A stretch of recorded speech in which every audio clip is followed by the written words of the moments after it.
Já que você tá falando que pode ser bicampeão mundial, agora uma pergunta séria pra você. A gente brinca muito, mas você jogou muita bola. Muita bola. O que esse Palmeiras hoje precisa fazer pro jogo de amanhã pra derrotar o Chelsea?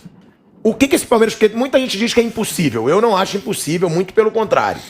Mas o que o Palmeiras precisa fazer em campo pra derrotar um time que a gente fez 1-1 aqui, é muito mais forte do que ele? Velho, ontem aqui, quando a gente acabou, né, o nosso programa aqui, né, o bate-pronto, aí eu tava aqui, que eu tinha que gravar. E aí eu tava conversando com algumas pessoas, eu digo, velho, quando a FIFA fez aquele Mundial de uma forma diferente, que começou em 2000, a gente pegou o Real Madrid, era 4 de um lado e 4 do outro, né? São os dois melhores colocados e fazia a final no Maracanã. E eu tava olhando o time do Corinthians, pegando o Real Madrid, que era... O Real Madrid sempre foi o Real Madrid, sempre super time. Os melhores do mundo sempre teve no Real Madrid. E o nosso time do Corinthians estavam em 10 jogadores de seleção. O único que não era da seleção era o Fábio Luciano. O Dida, goleiro da seleção. O Índio, lateral direito da seleção brasileira, jogou pré-olímpico. O Kleber depois, seleção brasileira. Aí o Adilson Batista, seleção brasileira. Eu, Ricardinho, Marcelinho e Ricon. 3 da seleção brasileira, 1 da seleção colombiana. Edilson e Luizão. E dali, desse time, saiu 5 campeões mundiais. Foi da Copa do Mundo no ano seguinte, e 2 anos depois. Jogando no Morumbi, com a torcida toda, mas foi uma luta. O Real Madrid perdeu o pênalti, Dida pegou. E aí vai pegar um Chelsea. Aí você fala, pô, mas e o Real Madrid tinha Redondo, Anelka, Hierro, Raul, Macrelê, Gênesis, era Michel Salgado, né? O Cacilhas, era um super time também, Sávio, o Roberto Carlos. Foi uma luta. O que o Palmeiras precisa fazer amanhã? Né? Encarar que... A gente encarou o Real Madrid porque era todo jogador de seleção também, então... De igual pra igual. De igual pra igual. É não ficar olhando pro Lukaku e dizer, pô, veja esse cara todo dia na televisão jogando a Premier League. Pô, olha quem tá aqui, o Thiago Silva. Joga o videogame pra esses caras. E quando você faz alguma merda, os caras tiram até do videogame, né? Que agora o Rover Massa foi sacado lá, o taradinho. E aí, é encarar. Joga num grande clube, sou bicampeão da América. Joga num grande clube, não ficar olhando os jogadores europeus assim como um... Idolatrando, né? E pode sim, num jogo de 90 minutos, uma bola parada, você decidir. O Abel, o treinador, é muito focado nisso, como o treinador do Chelsea também que é o melhor do mundo. Eu tava vendo hoje, quem vai jogar? O melhor goleiro do mundo ou o goleiro mais caro do mundo? Olha a preocupação dos caras também, não é dizer assim que vai chegar. E os caras lá também, cara, ó, é um time brasileiro, né? Os jogadores não jogam na liga, na Primeira Liga, não jogam em campeonato, mas é um time brasileiro. Os brasileiros são respeitados no mundo da bola. Isso a gente como você falou muito. assim, ó, o Egito, pô, a gente no Egito, a mesma coisa, os caras vão dizer assim, não vai falar Egito, é brasileiros, 11 brasileiros juntos, dá problema. Isso a gente percebeu muito, né, Vamp, no jogo Santos e Barcelona. Os caras tinham medo de fazer falta no Messi, fazia falta no Messi e levantava o Messi. Eu duvido que o Danilo lá vai respeitar alguém, o baiano lá, que joga no meio. Eu duvido que o Gustavo Gomes, que já teve carreira internacional, vai olhar e ele vai marcar o Lukaku, né? Então, quer dizer, não ficar admirando. O Dudu já teve jogo fora. Quem mais? O Rafael Veiga, a possibilidade de ir, não vai. O Rony é uma coisa nova pra ele. Né? Quem é o outro que tá ali? Zé Rafael, uma coisa nova pra ele. Danilo. Daqui a pouco olhar o Kanté, que a gente não sabe que pode sair Kanté, ou pode sair Kovacevic. Pode ser Jorginho. Fica olhando, porra, o Kanté aí, cara. Que a gente vê, todo mundo acompanha. Você, quando você pegou o Real Madrid, você não tava nem ligando. Você não ficou ali, caraca, olha não, o Raul. por causa do jogador de seleção. Você já estava acostumado a pegar É isso que eu quis falar. 11 jogadores de seleção encara de outra forma. Eu espero que o Palmeiras encare de outra forma, porque o Palmeiras não tem 11 jogadores de seleção. Foi isso que eu quis dizer. O Corinthians, com 10 jogadores de seleção, não ficou tomando benção, mas você respeita. O Redondo já era acostumado a jogar com ele aqui, Copa América, jogos amistosos de seleção, jogos de eliminatórias. Né? Já não olhava assim.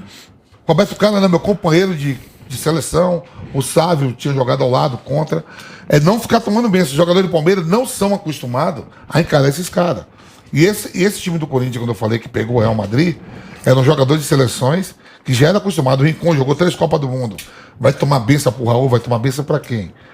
É isso que eu tô falando. Chegar lá, o time do Palmeiras não tem esse pedigree de todo mundo ser de seleção e não ficar tomando benção pros caras.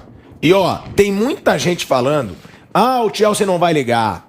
O Chelsea vai sem comprometimento e o Palmeiras vai dar tudo. O treinador vai estar lá, Bruno? Já não é o primeiro. Não sei, não foi liberado para viajar para Abu Dhabi. Foi liberado. Então o Tuchel vai estar em campo. Vai. Já não é o primeiro que fala que o Chelsea vai dar tudo. Porque o Thiago Silva já ficou até revoltado, né? Falou, estão falando até que o Palmeiras é favorito, respeitem o Chelsea. O Kovacic já falou que vai dar tudo, que o Chelsea está desesperado por esse título. E agora, o Jorginho, ele deu uma entrevista, o Jorginho, que é brasileiro, naturalizado italiano, um dos grandes nomes do Chelsea, e ele fala, Bruno, que ele está muito motivado para esse jogo, que uma motivação a mais para esse jogo é que ele foi reprovado numa peneira do Palmeiras. Ele tinha 12 anos e foi recusado no Palmeiras. O clima, quando começa a chegar perto mesmo da final, acaba essa palhaçada de que o europeu não liga, porque é o que o Vamp falou. Sim. Quando o cara chega pra jogar, ele quer ganhar. Só pra não perder a pergunta, só pra não perder esse foco, o Kovacic. Ele pode ter o 4º mundial dele. Ele ganhou no Real Madrid, 3. O profissional do futebol, e o Vamp foi um profissional. O Vampeta, ele queria ganhar nos jogos da Copa de Imprensa. O nosso time que era horroroso, que não tinha a menor chance de ganhar de ninguém. O jogador que eu joguei na minha faixa até fumaça. Sim, e o Vampeta queria ali, cobrava, reclamava. Um jogo que não valia nada. Só porque foi campeão do mundo, cobrava os outros. E o nosso time era horrível. O nosso time não tinha chance de ganhar nada. E mesmo numa brincadeira ali, o Vampeta tava afim de ganhar, tava afim de jogar, ou pelo menos fazer o que dava pra fazer. Imagine num jogo oficial, um jogo mundial. Essa é a diferença. Não é que o cara vai chegar lá e jogar de qualquer jeito, então vão passar a noite hoje bebendo e jogar todo mundo bêbado. Não é isso. É claro que não tem o mesmo peso e importância que tem pra cá e que não tem o mesmo peso e importância que tem a Champions League e a Premier League pra eles. Mas que eles vão chegar pra ganhar, vão. Eles são profissionais. O profissional entra em campo e quer ganhar o jogo, quer fazer o seu melhor. É isso que o Vampeta falou de jogadores internacionais de seleção, isso é importante, que eu estava aqui pensando assim, de cabeça, do time do Palmeiras que deve entrar amanhã, na minha conta aqui deu que 7 jogadores nunca atuaram fora do Brasil, do time titular do Palmeiras. Né? E alguns atuaram assim muito pouco, tipo o Rony teve uma passagem no Japão, não jogou na Europa. O Dudu teve uma passagem na Ucrânia. Então, se considerar esses dois, dá 9 praticamente. O Piquerez nunca saiu da América do Sul também. Então, não é um time mesmo com rodagem internacional. O time do outro lado faz diferença. Aí você fala assim, mas como faz? Porque quando você é acostumado a enfrentar jogadores internacionais, não é aquilo de que o professor acabou de falar, pegar o Nogueirópolis. Voltamos à Rádio Jovem Pan. Então agora a gente está multiplataformas, como gosta de falar o Vamp. Fax, YouTube, BIP. TV e Rádio Jovem Pan. Eu acho o seguinte, complementando o que o Vamp falou, eu acho que uma pessoa pode mudar essa final. É o Abel Ferreira. Porque o Abel, ele é estrategista. Eu não sou um admirador do Abel Ferreira. Não acho o estilo de jogo dele legal. Não acho. Mas esse cara, ele sabe fazer o time dele jogar de acordo com o jogo que ele vai ter pela frente. Então, esse cara, ele é muito diferenciado. E outra, que você falou que é importante, já jogou Champions. Ele já treinou time em Champions, já participou. Não é aquele cara que vai olhar os jogadores do Chelsea, como você mesmo disse, e ficar, nossa, porque ele já foi jogador. É o Lukaku. Ele jogou uma Champions League. Fora isso, ele é ex-atleta também, ele já fez parte da seleção. Já jogou lá do Figo. E ele jogou também em Liga Europa, porque ele eliminou o Benfica, não foi, Bruno? Na pré-Champions, era Champions League naquela pré. Ele eliminou o Benfica. Com Jesus, né? Quando você convive com... Brincadeira sempre, quando você convive com cobra, com veneno, você pode tentar ter o veneno dela, mas não tem até acreditado que fala...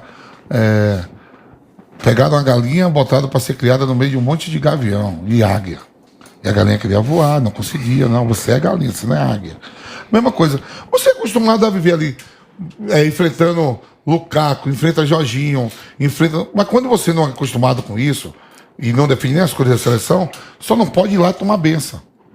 Que eu acho que os atletas do Palmeiras não vão fazer. É chegar duro, é não ficar levantando adversário o tempo todo também. Tem isso também. Isso também é chato, isso né? Tem. Isso tem, porque eu via...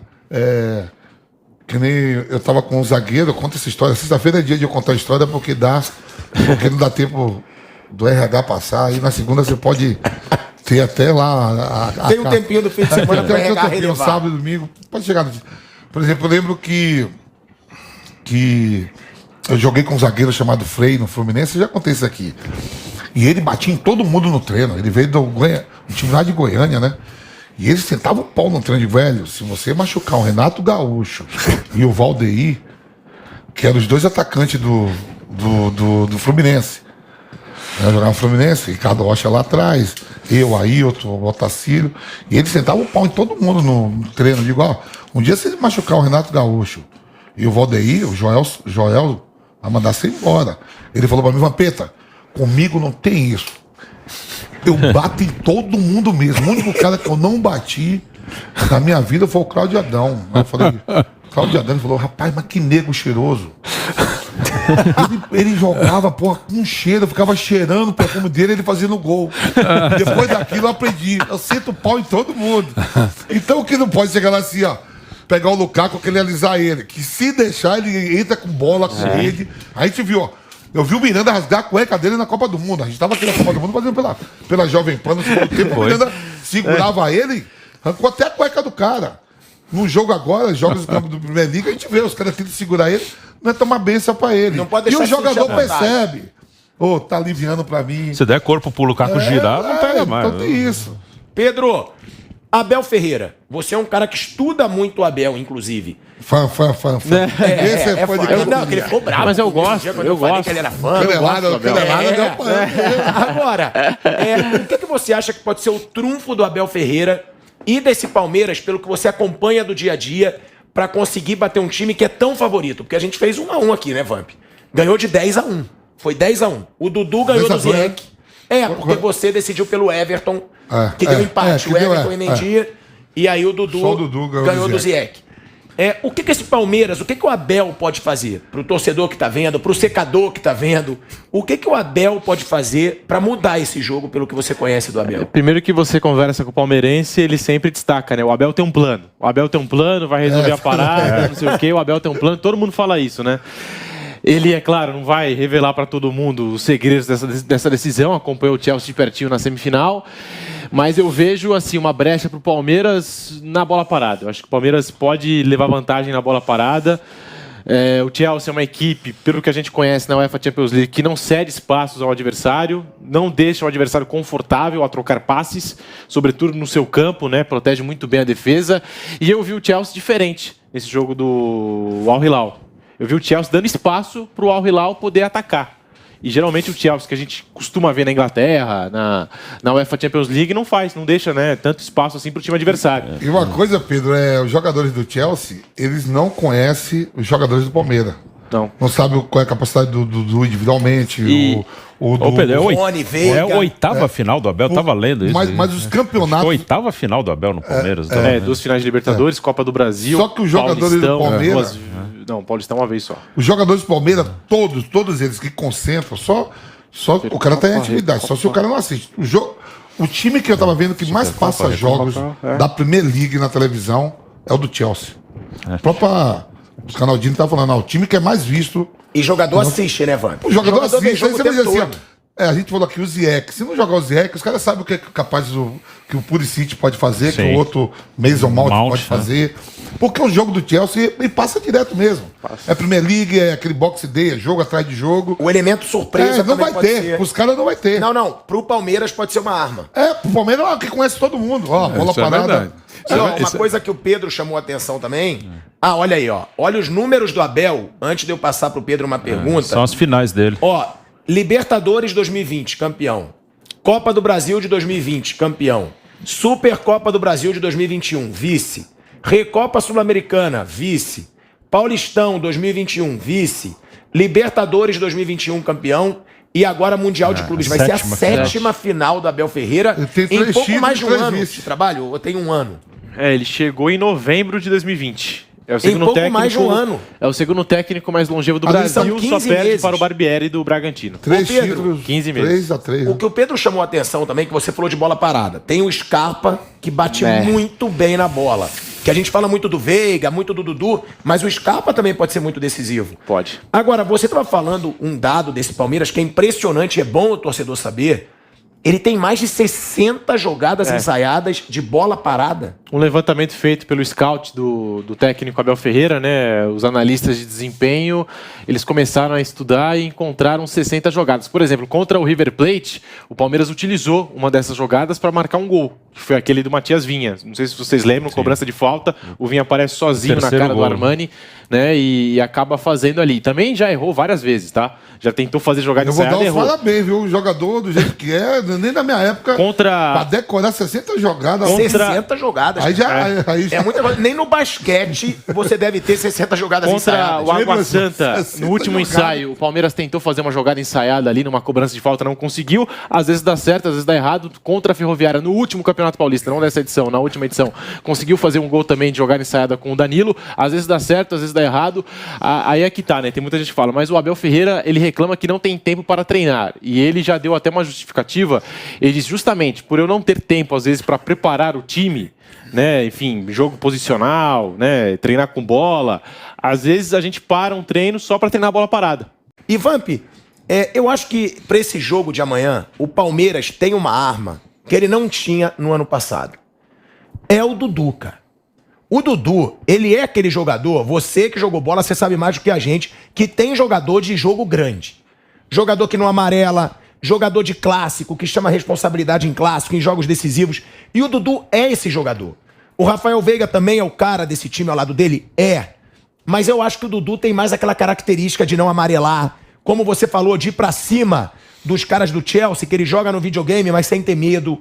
Você concorda que nesse ano o Palmeiras tem essa arma que ele não tinha no ano passado e que pode ser fundamental? Você tá até rindo. Eu tô rindo porque eu lembrei aqui, o professor sempre fala assim, chama a cavalaria. Né, o professor sempre fala isso, o professor Vanderlei fala isso, chama a cavalaria. E a cavalaria do Abel, das duas conquistas da Libertadores, foi o Rony e o Breno Lopes. O Rony e o Breno Lopes. E o Daverson. Não, o Rony também, que não é Davidson, o Rony foi artilheiro. E o Davidson. De repente, se a pessoa manda no Mundial de Clube, a gente tá pensando aqui, o Dudu, o Rafael Veiga, a gente pensou isso em outras edições, Luiz Adriano, e ele acabou optando, por exemplo, no jogo contra o Atlético Mineiro. Ninguém esperava que ele fosse botar o Verón. E o Verón, primeira bola que pega, dá o passe pro gol. Quem será esse cara? Teoricamente, para nós, é o Dudu e o Rafael Veiga que pode decidir. Mas a critério do Abel, a gente nunca sabe o que ele pensa.